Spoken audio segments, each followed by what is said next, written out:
What made you start doing stand-up? What made you like mental illness? Okay, that's a great reason. That's a good reason. No, I'm already an actor. Do a lot of acting and writing, and I really started doing the open mics to improve my comedic writing, and I really enjoyed it. And I'd done a couple of mics before, back when I was in acting school, and I enjoyed it then, but I didn't want to commit to it. It's very time consuming. It is, yeah. And but then I came out to the Idiot Box and really liked the vibe. Everybody was cool, and it was a big. There was a big comedy scene here too that I didn't realize. No one really suspects like Greensboro to have like the scene it does. The first mic I went to, there were over 30 comics there, and I was like, wow, this is pretty serious. And I did terrible, but it was. Still, it was a good. It was cool to see everybody else go up, and I remember got like a laugh or two maybe, but I just kept coming back, and I've kept getting better, and watching you guys, and you got absorbed into the cult. Yeah, getting advice. He's drinking Kool-Aid. Yeah, it's fun. It really is. So you just you put on like some white robes and you drink some Kool-Aid. That's Hail Baphomet. All that stuff. Hail Carlins.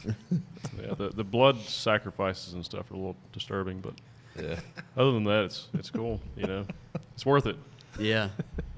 So you've always like been in like showbiz and interested in I've always been interested in. I've always been an artistic person. I've always been a creative. But earlier in life, when I was young, growing up, I was always into art.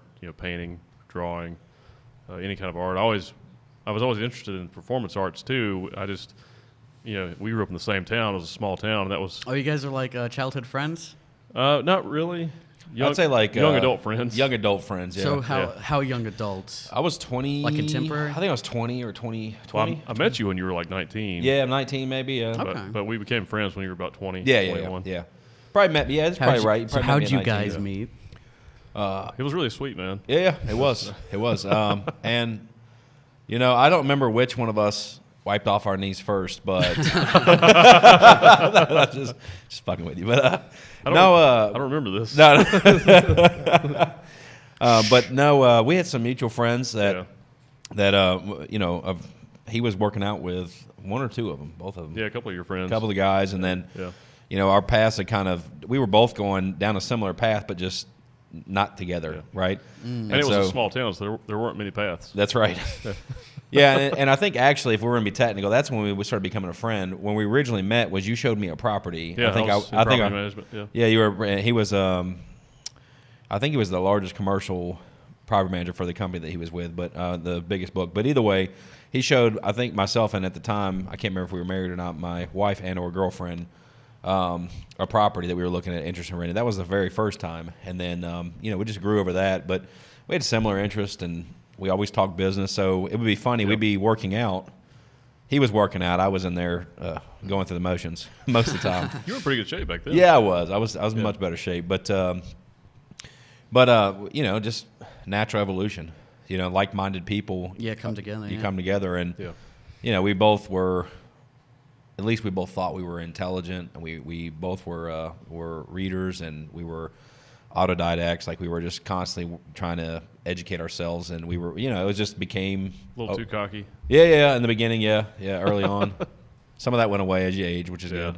Yeah. But I don't know, it just blossomed over time. So yeah, actually, one of the biggest mistakes that I ever made was not going into business with you back then. I appreciate that. I appreciate that. I wish I tried to go. We did. We almost joined forces. 16, 17 years ago, 18 years ago at that point, but it took a little bit to work our way back, but just we got timing. there. Yeah. So that's our romance story. Yeah, it's very sweet. Yeah, I figured so, man. But so anyway, I was always into art and creativity. It's always an important part of my life, but I was also very analytical, and so business kind of came easy to me, and and I started working early. I was poor as a kid, so I had to work to buy clothes and food and stuff like that. So I had a good work ethic at a young age, and after school, I eventually started my first business at 22. Similar to him, he started his first business. What was your first business? It was a flooring business. It was a what? Flooring business. Oh, okay, like okay, tile okay, floor. okay. Yeah, tile flooring. And then by 27, I was fully self-employed and became a serial entrepreneur. But I spent most of those young years of my life just focused on business. And I would do some creative things. I have a degree in advertising and graphic design, so I did a lot of artwork and stuff with that. I did some work with that. And I've always used that in my own business, or now I do a lot of consulting. Is that you? No, actually, Well, artist. he did the. I did the logo at the bottom, the Creative Okay, Businessmen. okay. But the art is actually a guy out of L.A. He's a really good artist in L.A. Did that. Shouts out. Yeah, but And that microphone. I know it looks like it's this microphone, but that's really not what it is. yeah.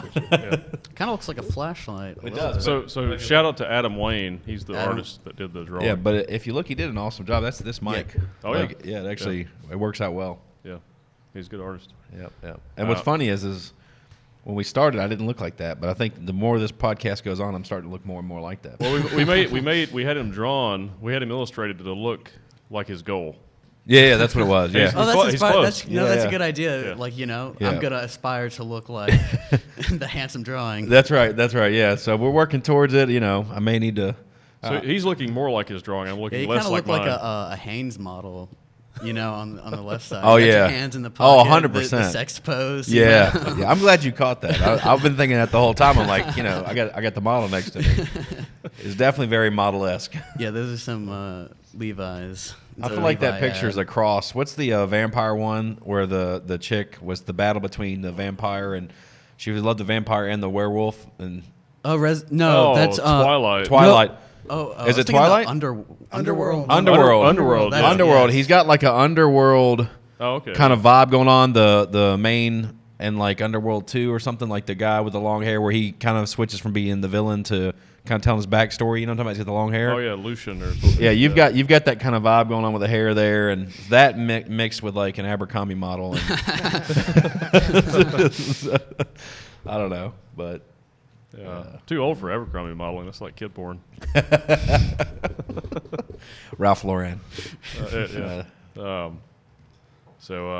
But yeah, as I, in my 30s, I had a bunch of business losses.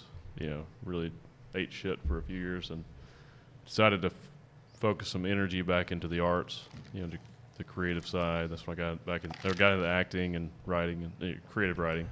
Done a lot of business writing, but and I love it, man. I really enjoy it. It's to me, it's an equal part of who I am now. So I've still got the business side, but I've also got the creative side. Yeah,